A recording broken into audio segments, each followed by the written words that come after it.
Pumanaw na ang lead vocalist ng bandang Aegis na si Marcy Sunot sa Stanford Hospital sa San Francisco matapos makipaglaban sa breast and lung cancer.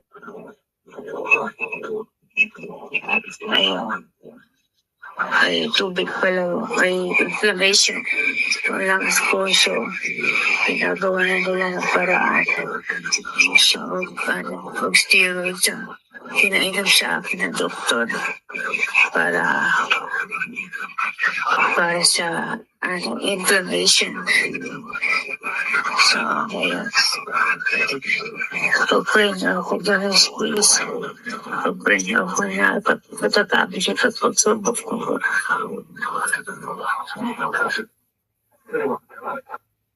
Pag-pray siya ako.